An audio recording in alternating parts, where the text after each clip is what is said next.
Welcome back to Unapologetic, where we look for the good in good games. We've gone through all of Sonic 3, or, well, at least the Sonic 3 that lies within the cart named Sonic 3. But it's no secret that the second half of the game lies within today's title, Sonic and Knuckles. And since that was released on its own, we're going to take a look at what was provided in the box when this was first launched in October of 1994. And speaking of the box, this was the only one of the classic Sonic games that came in a cardboard box instead of the plastic clamshell like all the other games, and it just bothers me. Also, you might notice how minimalistic this box art is compared to the older titles. Clearly had some Batman fans among the graphic designers. Anyway, we open the sucker up and oh my. Did I buy a Game Shark or a video game? What is this thing? Looks like yet another add-on for the Sega Genesis. Have we not learned our lesson yet? This thick black mushroom head of a game cartridge was actually the means to use the heavily advertised lock-on technology that lets you fuse this game with previous Sonic games, which we're not talking about today. Let's see what this cart offers on its own. The title screen has changed from previous Sonic games as well. Sonic has ditched his iconic star-laden ring and ribbon and now stands next to Knuckles.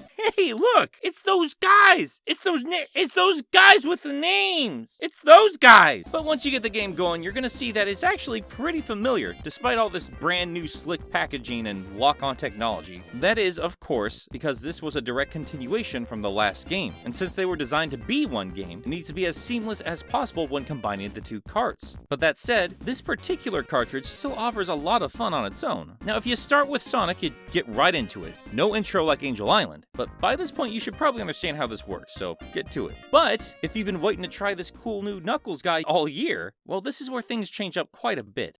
Knuckles gets his own cutscene, one you can only view when playing SNK on its own. Knuckles, as you'd expect, plays pretty similarly to Sonic and Tails. The major difference is he can glide and climb on walls. And while I've heard other reviewers say that he's just as fast as Sonic is, that's not the case. It's barely noticeable, but in critical moments you're going to notice that Knuckles doesn't jump quite as high as Sonic, doesn't move quite as quickly. And while Tails does fly, Knuckles gliding just feels cooler. See, when you're playing Tails, you have to hit that button over and over and over again to keep his propeller tails moving. But with Knuckles, just jump, hit jump again, and you're off. And sure, he doesn't elevate, but the transition from the ground to gliding to hitting a wall and climbing the side of it, it all merges together pretty seamlessly, and it feels really good. You're gonna see in all the zones going forward, and even back in Sonic 3, that a lot of this was designed around Knuckles and the way he moves. Granted, you can still zip through all these stages as Sonic without any issue, but it's pretty cool that you can take similar mechanics in the exact same environment and explore it in a different way. And you'd think with this added versatility that Knuckles would be an easier time to play with, but that's not the case. Knuckles is the hard mode of the game. The developers anticipated that experienced Sonic players would want to try something new, and they certainly gave it to us. He gets his own paths to explore, filled with a whole bunch of traps that Sonic just could not navigate on his own. The boss battles are a little more aggressive, and you'll see some other things as we go on, so let's keep going. Let's get to the zones. Mushroom Hill is the first of Sonic and Knuckles levels. As a starting zone, it's nowhere near as dramatic or memorable as Angel Island, but for a standard starting zone in a Sonic game, it's a lot of fun. Now, there are some fairly pointless mechanics on occasion, but I consider this a jungle gym for newer players. This teaches kids to explore and interact with the environment in different ways. And I know I've pointed this out in the past, but I feel like a lot of people looking back on this decades-old game kind of forget that so much of what makes classic Sonic a great time is how he interacts with his environment. Not everything needs a super specific purpose. Sometimes it's just fun to bounce around, and Mushroom Hill is a nice, dense area full of places to explore and fun little things to interact with. I think this is a charming level, and I enjoy how the seasons change between acts. Or maybe it's just the forest dying. I've heard that interpretation as well. Can floating islands support temperate forests? This zone is a nice callback to previous hill levels, and yet it still has a completely different style from Green or Emerald Hill. I've seen a lot of people complaining about how the game shifts from high speeds to stop-and-go gameplay. Most of this comes together just fine, and informs me that levels will probably require me to do things out of the ordinary as this adventure progresses. And while we're here, the bonus levels, while laid out differently, act exactly as they did before. You hop into a giant ring and grab blue balls. I'm too lazy to make that into a crude joke, so let me know what you come up with in the comments down below. I'm just kidding, please don't. The internet has enough of Sonic's blue balls. And never mind, couldn't even avoid a joke when I was trying. From here we get to Flying Battery. This level feels like it wanted to take Winged Fortress and expand on a lot of the ideas presented in Sonic 2, and they did just that. This level is fast-paced, high-flying fun, full of unique mechanics and challenges, without being as nail-biting or frustrating as Winged Fortress could be for players who are unfamiliar with that zone. Something else I also found interesting was how the level also feels like we finally get to see a bit of the behind-the-scenes of Robotnik's operation. The level is filled with animal pods you normally would see at the end of stages, but they're instead filled with ring things or robots, giving you a risk-reward feel every time you jump on top of these things. Is this what turns these little critters into robots? I don't know. I just appreciate the little bit of world building this level does, as do many other zones as we carry on. It's honestly no wonder this is a fan favorite level. But we then follow up with Sandopolis Zone. And like the game itself, we're gonna be spending some time here. This is, hands down, the most disliked level in the entire adventure. There's a lot of stop-and-go gameplay, stressful time challenges, somewhat frustrating puzzles, and this first act, I feel sunburnt just looking at this place. Now, I actually have to give them props for making a 16-bit game look and feel so uncomfortable. This does a good job making you feel like you're in a desert, and I feel like the Stone Guardian mini-boss was pretty clever for a first-time player. This mysterious and intimidating golem is obviously not a robot, and I think this makes this our first non-Robotnik enemy in the game. The first time you come across this thing, you quickly realize that your attacks aren't really doing anything, and when you finally realize what you have to do to defeat it, you feel like a clever little devil. But on repeat playthroughs, yeah, you're gonna have to be patient for a minute. This mid-boss is also a preview of what lies ahead. Within this pyramid lies the most complaints players have about this game. This is also a point in the game that lets you know that whether or not you agree or disagree that Sonic and Knuckles' story takes place at the same time or one after the other, thanks to this zone, we can at least definitively say that Sonic was here first. Because while you're rolling through the pyramid, you're gonna hit one of Robotnik's little egg pods that usually holds animals, which instead now holds angry Batman masks. Yeah, you're gonna have ghosts hovering around you throughout the rest of this level. And looking at them now, wouldn't these have been great to put in for the Sonic Batman crossover? Anyway, they seem harmless, even cute at first. But you'll notice as the lights start to dim, the ghosts grow larger. And if you remember, at the start of this area, you had to grab onto a pulley to bring the lights back up, and trust me, you do not want those lights to go out. This mechanic is only found in this one act, but it does a good job of easing the player into the function of the ghosts and the lights. It's very easy to understand if you're playing Sonic. You see, if you were, like me, real excited to start the game with Knuckles, when you get to this level,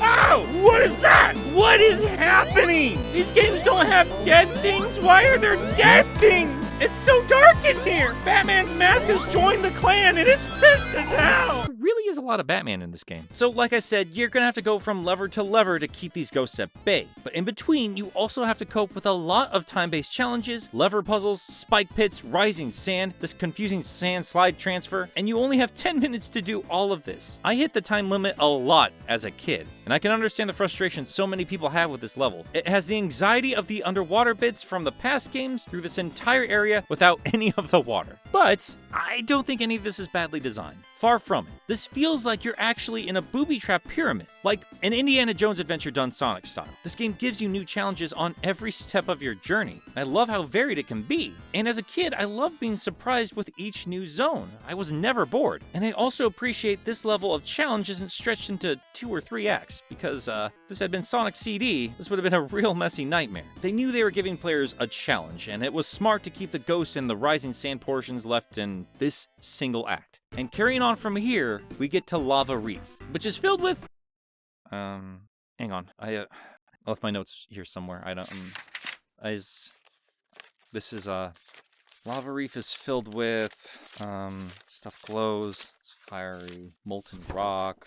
Oh yeah, here it is. Lava! But this isn't your run-of-the-mill volcano level. Clearly Robotnik is mining for something here, and they mix these two themes quite well. And probably comes as no surprise, you should probably grab a fire shield here. The second act sees the lava cool and harden, and what was once orange and fiery is now cool blue and serene. I adore this zone. And once again, have to give props to the drastic shift between these two acts, because this feels like a brand new level. Like the launch-based zone prior, this again tells the story through the background. Early on, we see the Death Egg in the distance, once again letting us know that we're drawing in on our destination. And at the end of the zone, we're right next to the thing as we see power return. And unlike Launch Base, we no longer have a chill beat playing as we casually coast our way over to Robotnik's ride. We now have to survive a barrage of missiles in an environment where lava looks hotter than ever, and then take on Robotnik in another awesome boss fight. This all does a brilliant job letting you know that you're heading into the final stretch of your adventure. And this is not going to go the way things did back in Launch Base. As Star Wars has taught us, Knuckles has the high ground and clearly the advantage. You're in no easy position to reach the Death Egg this time. You're basically surviving hell. It's awesome. From here, we get to the Hidden Palace Zone, and it's barely a zone at that. Regardless, I love it. When playing Knuckles, this just transfers you to the arena where you're gonna have your final boss fight. But when playing as Sonic, this is where things really start to pick up for the final stretch of the game. It's here where we finally come head to head with Knuckles. And, well, it's over pretty quickly. Regardless, this was a big deal to a lot of us at the time. There's no walls between the two of you, no traps. Finally, after all of this time, you can take down this jerk who has been a pain in your side since you arrived on this island. The setting is grand, and while it's relatively easy, we've never had a fight like this in a Sonic game before. Again, not much of a challenge, but this is only the start of the final leg of the adventure, and things only get crazier from here. Hidden Palace is the home of the Master Emerald, and we now understand what Robotnik's been digging up this whole time. Knuckles realizes he's been duped, and worn out from the battle with Sonic and Robotnik's attacks, he turns to our spiky hero for assistance, and uses his last bit of energy to bring Sonic to Sky Sanctuary. As the level begins, the game impedes our movement to show us the parting clouds revealing the dreaded Death Star. Egg. The Death Egg. Finally functioning at full power. No matter how many times we put it back on the ground, it seems that Robotnik has finally won. We see little shapes launching from it, and we'll find out what those are soon enough. I love this level. I love it so much. I love the theme, I love the platforming, I love the storytelling through the background. I love how they tell you this is a sacred land, because obviously this is both Sonic's first time here, and Robotnik is only now invading this area with the arrival of these creepy robots that look a lot like him. And I love it's only a single act and not a full zone, not letting you linger here too long and building up the anticipation of the final confrontation on the Death Egg. And I absolutely adore the boss of this world. Yes, kids, we have our third Sonic robot. This is what the fanbase usually calls Mecha Sonic. Through the level, he will attack you in callback fights from Sonic 1 and 2, and then finally decides to take you on himself in the final encounter before the Death Egg. I absolutely adored his design as a kid. At times, it was probably my favorite of the robot doubles. And as I grew older, that ultimately went to Metal Sonic. But don't get me wrong, just because I have a favorite and I feel Metal makes way more sense as a copy of Sonic, Mecha Sonic is still awesome, and it breaks my heart that we've only ever seen him here. Even the Archie comic series was canceled right before we were about to get a proper introduction to this guy. Now, Mecha Sonic is basically just another retread of Silver Sonic's fight, and is technically easier because he got rings and he's not shooting out spikes, but he still plays a very important role and made a lasting impression on players, not because of his fight with Sonic, but because of his battle with Knuckles. Now, putting and Knuckles on everything might be a meme nowadays, but it was fitting for this half of the adventure. With the introduction of Knuckles as a playable character, this game puts a lot of focus on the Master Emerald and its role in this island's ecosystem. The Emeralds play a central role in the narrative. This game puts more effort into telling a story than ever before. I mean, we've always known that Chaos Emeralds mattered, thanks to game manuals, good endings, and a nifty unlockable transformation, but here, they're kinda adding to the world building, and that's all thanks to Knuckles. We'll get back to Sonic in a minute, but I think it's about time we talk about the Echidna, as his journey ends here in Sky Sanctuary. And if you're only playing as Sonic, well, the last time you see the guy is him catching his breath on top of a giant button. Knuckles is the guardian of the Master Emerald, and you learn this without ever needing to be told as such. When you play as Knuckles, you will see that he gets shortcuts that Sonic and Tails just aren't able to access. This not only lets developers make areas specifically designed for Knuckles, but also lets the player know that this is his home. He knows it inside and out. Even in the zone transitions, Sonic is usually forced from zone to zone, and at the same time, often you'll just see Knuckles transfer to the same areas with no problem. Like I said up front, even with the shortcuts and versatility of his climbing and gliding, Knuckles is considered the hard mode of the game, not just in challenging segments made specifically for him, but again for the boss fights. Knuckles' journey is a little more challenging, even if his adventure ends a whole zone before Sonic's. But it's here, at the end of the adventure, in Sky Sanctuary, do we discover that Mecha Sonic had survived the encounter with his fleshy double, and now it's up to Knuckles to take him out. The first part of the fight plays out like it did with Sonic, but in a surprise turn, once he's defeated, Mecha gets back up and uses the Master Emerald's power to attain his own super form. And this is the final fight for Knuckles in the game. Awesome for so many reasons. Super forms are awesome, the fight's really cool, and we discover that robots can actually attain super forms. So basically, it's up to Knuckles to fight a robotic version of Super Sonic. Knuckles can be kind of an idiot, and because of that, he actively helped the man who was out to steal the Master Emerald, all while trying to impede what turned out to be the hero of the story. And to make matters worse, Sonic not only surpassed all of Knuckles' traps, but hands him his red tuchus when they finally face off. But it's here, in this final fight, do we see why Knuckles is the guardian of the Master Emerald, as he redeems himself on 2 levels. First and foremost, this is a robotic double of Sonic, and it can be seen as making up for that pathetic display against the real Hedgehog. And secondly, if this does actually take place after Sonic's adventure, that means that technically, Knuckles is the one to finally end the threat of Robotnik on his home turf. Knuckles is the only character to face off against a super-formed enemy in any of the classic games. And as a kid, I originally thought that this was kind of a cheap way to end his story. Looking back on it now, I think it's kind of fantastic. I'm glad his adventures remained on Angel Island and the adjacent Sky Sanctuary, leading Sonic to deal with Robotnik on the machine that had been plaguing the planet since the second game. And here, ladies and gentlemen, is the final level of the game, the Death Egg.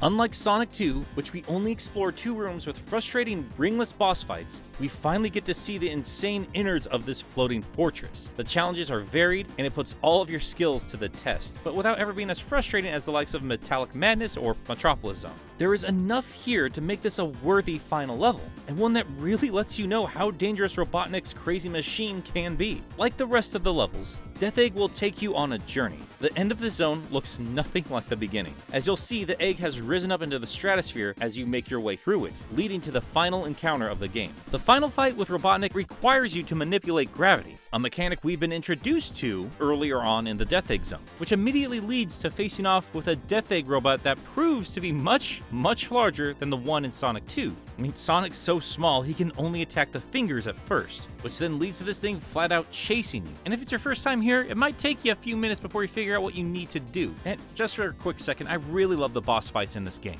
Sure, you can spam some of them without any issue, but Sonic Team found some clever ways to keep you from cheesing the fight, whether it be putting a barrier between you and Robotnik on occasion, or having you chase him down through a forest, or in this case, having him chase you. And speaking of this fight, once you finally figure out how to expose a weakness, you discover that the Master Emerald has been weaponized against you. Robotnik has harnessed its energy, and you literally have to attack the thing to do any damage. You hit it enough, and the robot goes down. But still not over. This nasty egg boy still won't give up the goods. Even with the Death Egg falling apart, he still makes one last desperate attempt to run off with the emerald. Sonic needs to smack it out of his greedy mitts without falling to his death. But we're still not done here. Already, this is more boss battle than we've ever had before in the series. But if you've collected all the emeralds, you unlock the true final encounter. And man, it is just the best. For the first time in a Sonic game, having all the emeralds unlocks a final level and a boss fight that only Sonic, powered by the emeralds, could hope to survive. We have Sonic launching through asteroids in a mad dash to stop Robotnik from running off with the emerald.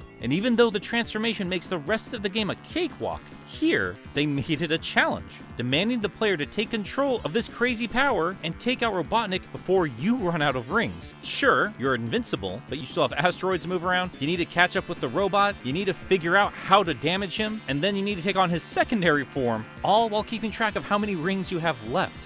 What a setting. What a brilliant way to incorporate the emeralds and to challenge players like never before. It's just, oh my god, this game. Once you take this sucker out, you are finally at the end of your journey. The Master Emerald is back on Angel Island, which is back among the clouds, the Death Egg is finally destroyed, and Sonic and Tails make a lifelong friend in Knuckles the Echidna.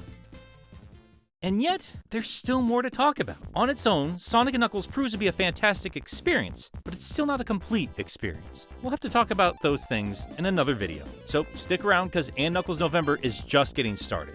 Until next time, toot toot Sonic and Knuckle Warriors.